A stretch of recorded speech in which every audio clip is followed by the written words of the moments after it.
এই বৃন্দাবনে ধুলি পাওয়ার জন্য স্বর্গের দেবতারাও আশা নিয়ে বসে আছে। এই বৃন্দাবনে ধুলি আমি অঙ্গে মেখে আমার মানব জনমে ধন্য হল।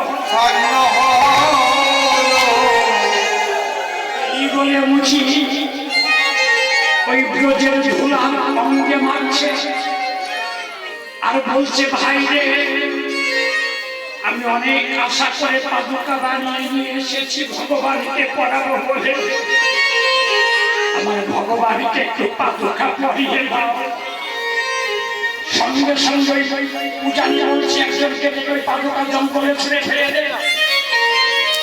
যখনই পাদুকা জঙ্গলে ছুঁড়ে ফেলে দিয়েছে, মুচি ধুলাই করে কেটে কেটে বলছে, হে গোবিন্দ,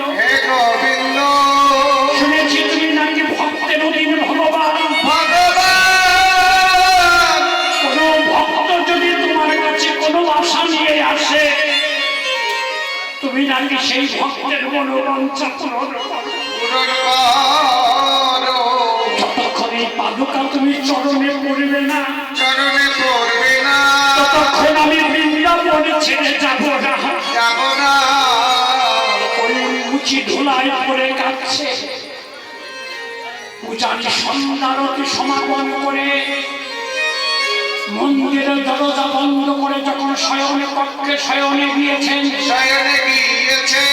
রাত্রিবেলা গোবিন্দ পূজারীকে স্বপ্ন দেখাচ্ছে, পূজারী রে, তুই সারা জীবন ভরে আমার পূজা করেছিস,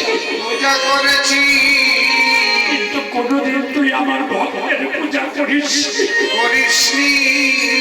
তুই জানিস না, আমার হতে নাম বড়, নাম হতে আমার ভক্ত। কোন ভক্ত যদি আমার কাছে কোনো আশা নিয়ে আসে, আমি ভক্তের মনোবাঞ্ছা পূরণ করি। যে পাদুকা তুই আমার চরণে পড়াবার সাহস পাসনি,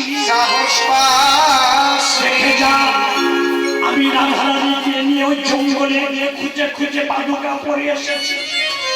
আজ থেকে তোকে আমি আর গ্রহণ করবো না, তোর পূজা আমি আনব না। যখনই পূজারী স্বপ্ন দেখেছে, ঘুম ভেঙে ছুটতে ছুটতে মন্দিরের দরজা খুলে দেখে গোবিন্দের চরণে পাদুকা রয়েছে। আর ওই পাথরের মূর্তি নয়ন ধারা বিগলিত হচ্ছে। সঙ্গে সঙ্গে পূজারী হাত জোড় করে বলেছে, গোবিন্দ, সারা জীবন ভরে তোমাকে পূজা করেছি, কিন্তু কোনোদিন ভক্তকে ভালোবাসি না। আজ থেকে আমি তোমার ভক্তের পূজাই করো। এই বলে গিয়ে দেখে মুচি ধুলাই করে কাঁদছে। ছুটে ছুটে গিয়ে মুচিকে বুকে নিয়ে বলছে, ভাই রে, একবার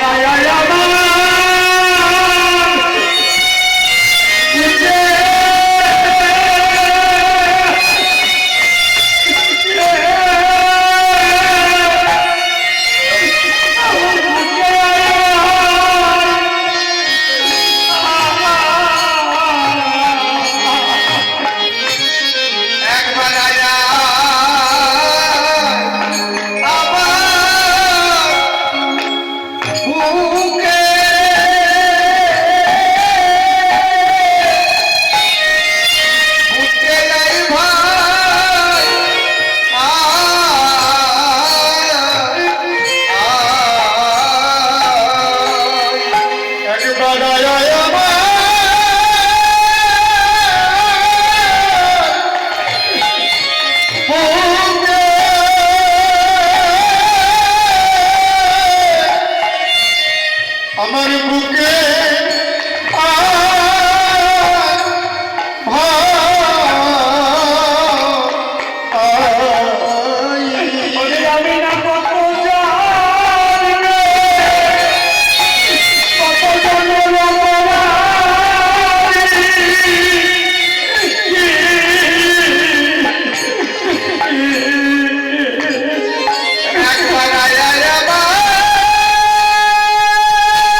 ভক্ত ভগবানে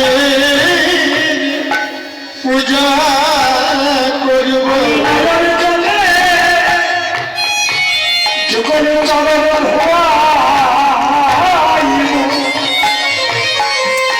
আমি ভক্ত ভগবানের পূজা করব নয়ন জল চলে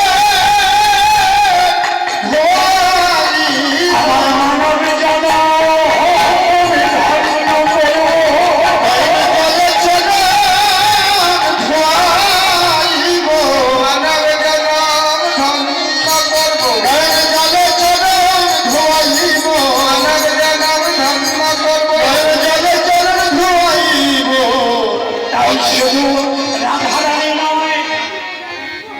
রাধারানীর মতো যদি আমরাও কেউ ওই মুচির মতো ভাবতে পারি, মুচিও সুচি হয় যদি কৃষ্ণ ভজে, ব্রাহ্মণ মুচি হয় যদি কৃষ্ণ দেয়। তাই রাধারানী আজ অট্টালিকার উপরে বসে গোবিন্দ মদন ভাবছে। হঠাৎ করে যখন ভাবতে ভাবতে বংশী ধ্বনি কর্ণকুহরে প্রবেশ করেছে, শুনিবেন রব স্তব্ধ মানস